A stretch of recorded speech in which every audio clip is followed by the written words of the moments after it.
நிச்சயமாக ஆனந்தி. அதாவது தமிழக அரசியலில் அடுத்த ஆண்டு நடைபெற சட்டமன்ற தேர்தலில் 4 முனை போட்டி நிலவும் என்றுதான் அனைவரும் எதிர்பார்த்து வந்தோம்.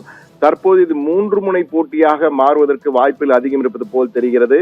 என்றால் எடப்பாடி பழனிசாமி, அஇஅதிமுகவினுடைய பொதுச் செயலாளர் எடப்பாடி பழனிசாமி நடிகர் விஜய், நடிகரும் தாவேகா தலைவருமான விஜயுடன் போனிலே தொலைபேசியில அரை மணி நேரம் பேசியிருக்கிறார் என்ற தகவல், உறுதிப்படுத்தப்பட்ட தகவல் நமக்கு அஇஅதிமுக சார்பில் இருந்து உறுதிப்படுத்தப்பட்டிருக்காங்க. உள்ள நிர்வாகி ஒருவர் நமக்கு உறுதிப்படுத்தியிருக்கிறார்.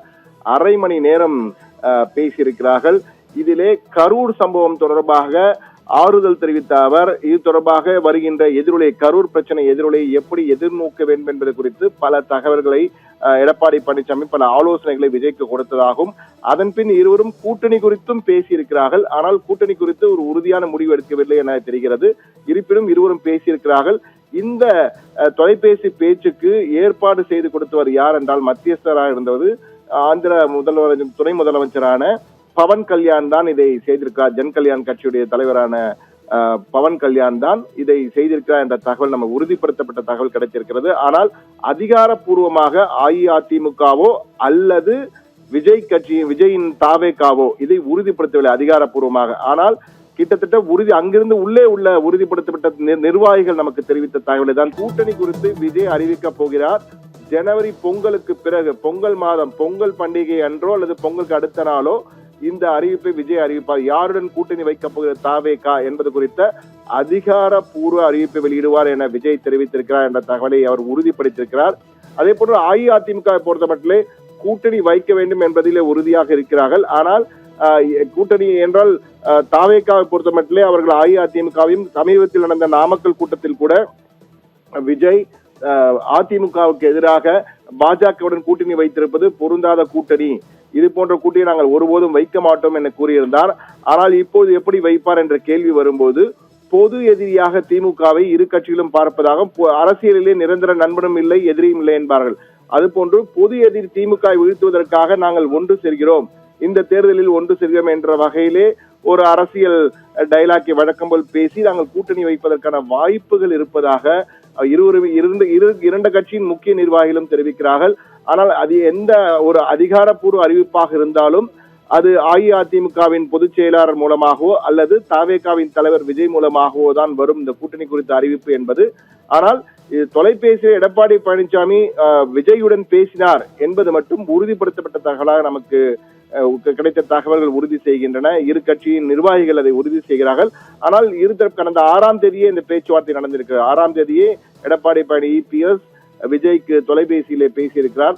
அந்த தொலைபேசி சந்திப்பு என்று குறிப்பிட்டது அதற்காக தான். இந்த தொலைபேசி சந்திப்பிலே மிக தெளிவாக இருவரும் பேசியிருக்கிறார்கள். இதில் பவன் கல்யாணுடைய அறிவுறுத்தலும் இருக்கிறது. அவருடைய அறிவுறுத்தலின் பேரில் தான் இந்த தொலைபேசி சந்திப்பே நடைபெற்றிருப்பதாகவும், இதில் மிக முக்கியமாக கரூர் சம்பவ எதிரொலியை எப்படி எதிர்நோக்குவது, அதற்கு விஜய்க்கு சில ஆலோசனைகளை எடப்பாடி பழனிசாமி வழங்கியதாகவும் கூறப்படுகிறது.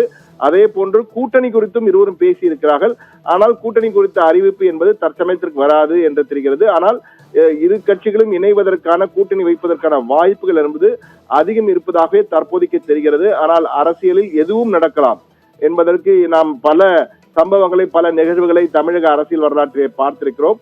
தற்போதைக்கு விஜயை பொறுத்தமட்டிலே திமுக தன்னுடைய மாநிலத்தில் திமுக எதிரி, மத்தியிலே பாஜக எதிரி என்று கூறி வருகிறார். ஆனால் அஇஅதிமுகவும் பாஜகவும் கூட்டணியிலே மிகவும் நெருக்கமாக இருக்கிறார்கள். இந்த சூழ்நிலையில் விஜய் உள்ளே வந்தால் என்ன, பாஜக வைத்திருப்பார்களா, பாஜகவை கழட்டி விடுவார்களா, அல்லது பாஜகவுடன் சேர்ந்து விஜய் இவர்களும் சேர்ந்து பொது எதிரியாக திமுக வீழ்த்த நாங்கள் ஒன்றிணைகிறோம் என்று கூறுவாரா என்று பல கேள்விகள் நம்முன் எழுகின்றன. ஆனால் கூட்டணி வைப்பதற்கான, இதற்கு முன் எதிரும் புதிருமாக இருந்தவர்கள் தற்போது கூட்டணி வைப்பதற்கான வாய்ப்புகளை நோக்கி நெருங்குகிறார்கள் என்பதை மட்டும், அந்த நெருக்கம் கூடி வருகிறது என்பதை மட்டும் நம்மால் உணர முடிகிறது. ஆனால் இந்த கூட்டணி அறிவிப்பு என்பது டிசம்பரில் தான் நமக்கு ஒரு தெளிவான ஒரு பார்வை நமக்கு கிடைக்கும். அதுவரை இது போன்ற இவர் வருவார் அவர் வருவார் என்றும் கூறிக்கொண்டிருக்கிறார். ஆனால் தொலைபேசியில் பேசியது மட்டும் நம்மால் உறுதி செய்ய முடிகிறது. தொலைபேசியிலே எடப்பாடி பழனிசாமி கரூர் சம்பவம் தொடர்பாக ஆறுதல் தெரிவித்து உடைய என்ன செய்ய வேண்டும், அதே போன்று விஜயும் முதலில் இந்த கரூர் சம்பவத்திற்கு நான் கரூருக்கு நேரில் சென்று பாதிக்கப்பட்டவர்களுக்கு ஆறுதல் தெரிவிக்கப் போகிறேன், அதன் பிறகு என்னுடைய பரப்புரையை தொடங்க இருக்கிறேன், பல்வேறு மாவட்டங்களுக்கு மேலும் அடுத்தடுத்து பரப்புரை செய்ய இருக்கிறேன், அதற்கு பின் தான் கூட்டணி குறித்து பேச போகிறேன் என்ற வகையில் அவரும் தெரிவித்ததாக கூறப்படுகிறது. எனவே மீண்டும் நவம்பர் வாக்கிலே, அதாவது அடுத்த மாதத்திலே அல்லது டிசம்பர் மாதத்திலே ஒரு பேச்சுவார்த்தை நடந்து பிறகு ஜனவரியிலே அதிகாரப்பூர்வ அறிவிப்பு வெளியாகலாம் என்று எதிர்பார்க்கப்படுகிறது. இது நிச்சயமாக தமிழக அரசியல் களத்தில் ஒரு திருப்புமுனை கூட்டணியாக இருக்க வாய்ப்பு இருக்கிறது. எனவே தற்போதைக்கு அஇஅதிமுக கூட்டணி ஒரு பக்கம், மற்ற ஆளும் திமுக கூட்டணி ஒரு பக்கம், மூன்றாவது முறையாக சீமான் ஒரு தாம் தமிழர் கட்சி தனியாக இருக்கிறது. அதே போன்று தாவேகவும் தற்போதைக்கு சிறு சிறு கட்சிகள் இருந்தாலும் தனியாகத்தான் இருக்கிறது. எனவே 4 முனை போட்டியா அல்லது 3 முனை போட்டியா? விஜய் அஇஅதிமுகவுடன் இணைய போகிறாரா, களத்தில் ஒன்றாக களமிறங்க போகிறாரா என்பதெல்லாம் டிசம்பர் வாக்கிலே தெரியும். ஆனால் தற்போதைக்கு இரு தலைவர்களும் பேசி இருக்கிறார்கள் தொலைபேசி என்ற தகவல் மட்டும் நம்மால் கிட்டத்தட்ட உறுதி செய்ய முடிகிறது. எனவே இது தமிழக அரசியலில் ஒரு திருப்புமுனையை ஏற்படுத்துமா அல்லது வழக்கமான ஒரு தொலைபேசி ஆறுதல் பேச்சாக முடிந்துவிடுமா என்பதை அடுத்தடுத்து வரும் நாட்கள் நிச்சயமாக தெரிவிக்கப்படும். ஆனால் இது குறித்து இரு கட்சிகளுமே அதிகாரப்பூர்வமாக எந்த அறிவிப்பும் வெளியிடவில்லை என்பதையும் இங்கு நாம் பதிவு செய்கிறோம்.